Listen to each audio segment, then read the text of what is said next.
All right, let's get started. I know you got to sit through a more than normal amount of videos to get to this point, but you only have to do that course information stuff once. You now have that behind you. Here we're in the lecture portion. I have a video for each of the lectures. You want to watch this as well as the housekeeping. This now speaks directly to the information regarding the film for the module, and this is the information that I'm going to provide to you that will speak to the areas in the film that I want you to pay attention to, and then that applies directly to the discussion board and the quizzes. So let's hop in there.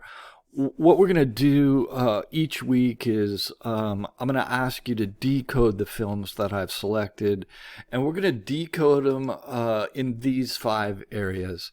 The narrative, which we attribute to both the director and the writer, the cinematography, the editing, the acting, and the sound. So we're going to watch the development of film from these 5 categories because they stay with us throughout the development of cinema.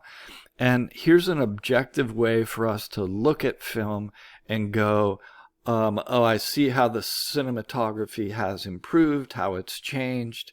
And then even today, you will start to see different kinds of cinematography in the types of films that you're watching. So what do we mean by these things? The narrative can be explained by the story. So how is the story told? How is Star Wars told? From whose perspective? What is the structure of the story? Does it have a beginning, a middle, and an end? Whose point of view is it told from? Does there happen to be a moral to the story? Is it political?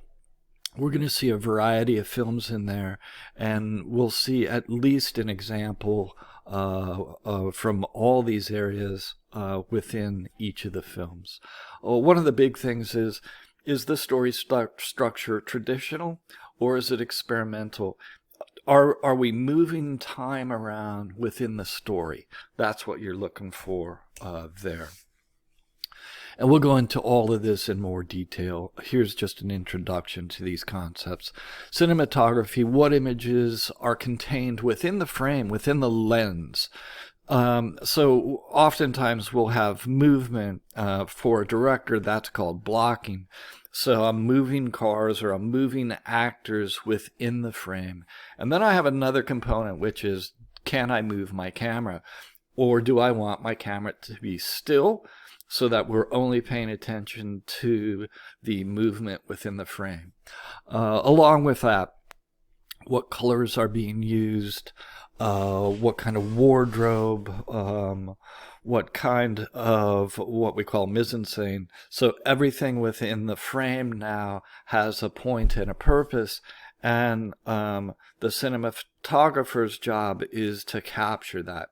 It's directed by the director, but oftentimes we'll see that cinematographers start to develop very much their own visual language, and a director will pick a particular cinematographer because he knows that he or she can give the story, the images that the director wants to convey.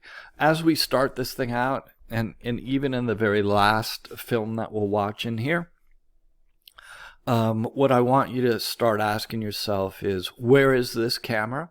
Where is the camera in this scene? And why did the director put it there? In all good films, the camera is placed for a very, very specific reason, and few things, including camera placement, are left to randomness. Editing. This is something, all these things are things that you've seen all along. We're just going to give names to them, and we're going to start to specifically pay attention to these things in the films that we watch. But editing means that we're moving from one shot to the next.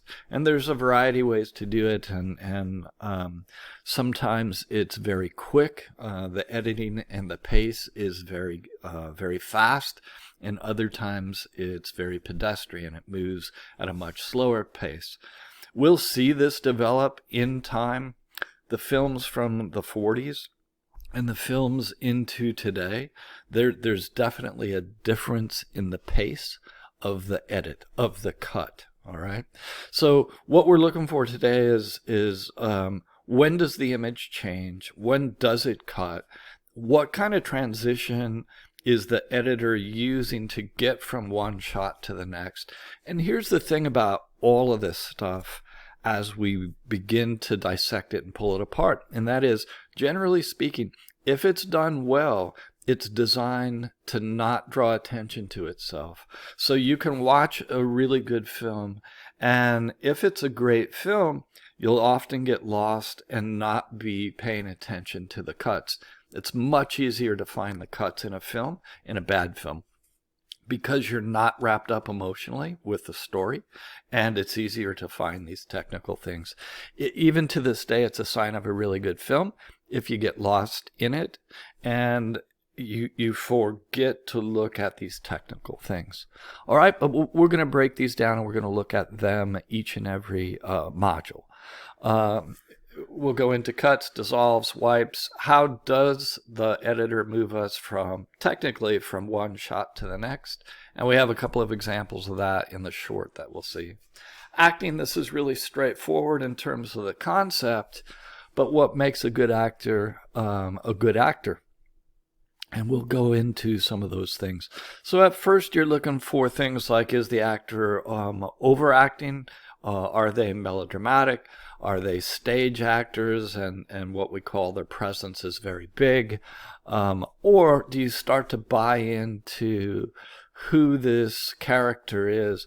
And if you move past the technical nature of acting and start to buy into the character, then that's one of the signs that tells you the actors are doing a good job.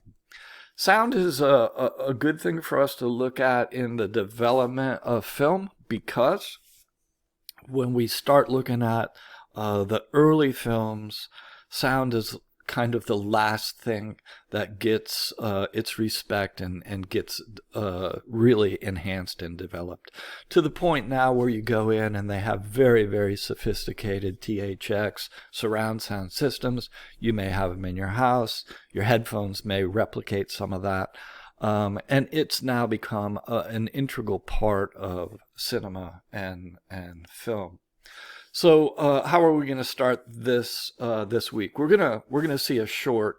Everything after this module actually will then move into what we call the feature length, and that's generally an hour. Most commonly an hour and a half. That's the length of a feature.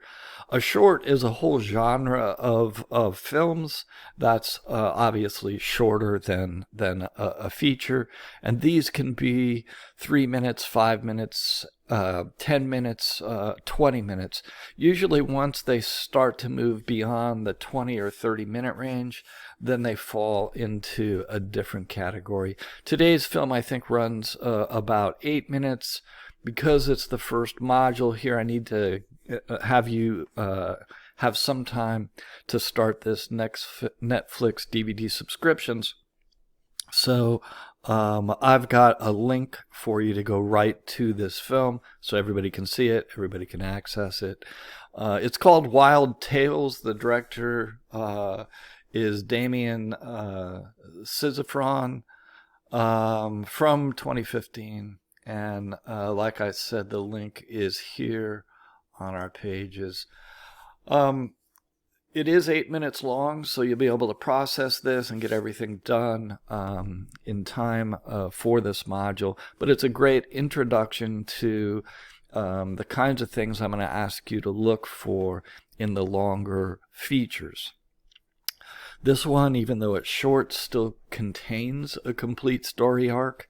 And I want you to look at the 5 categories as you watch it more than once, but have these in mind. You want to look for how the story's told, where the camera is, how the edits are happening, are the actors believable, and then, of course, the sound.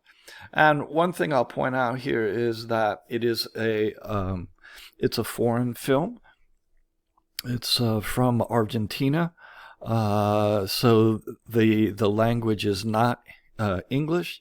There are subtitles, and you're going to see that many of our films in this course are from different countries, and many of them will require that you watch the subtitles.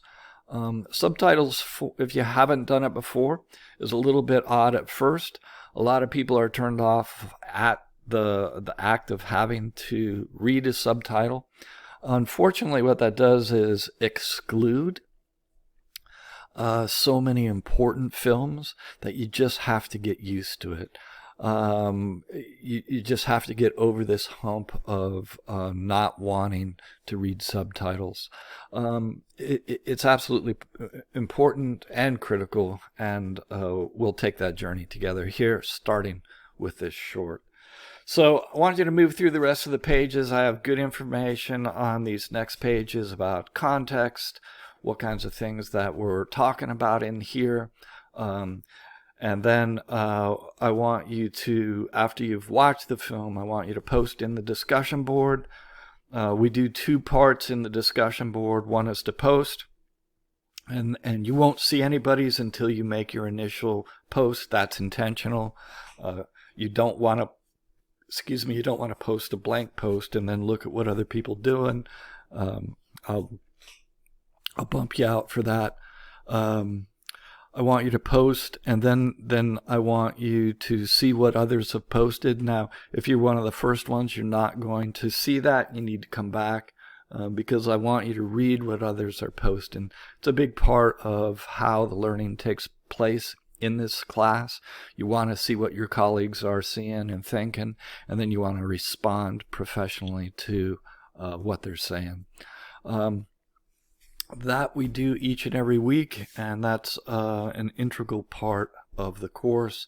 After that, you can take the quiz, and the quiz is pretty straightforward, a little more technical. The discussion board opens up for you to be able to express what it is you're seeing. So with that said, that's all that I need to share with you. I do want to urge you to make sure that you have your Netflix subscription or have a way to find these films. The next modules is Amelie. It's a feature, and the time for you to get set up with the DVDs and Netflix is going to happen very quickly. I urge you to do it right away. That said, good luck, and I'm always available through email if you need to reach out to me or have any questions. It's my job. It's why I'm here. Don't hesitate if you do have a question. All right, first lecture. Well done. Thanks, guys. Cheers.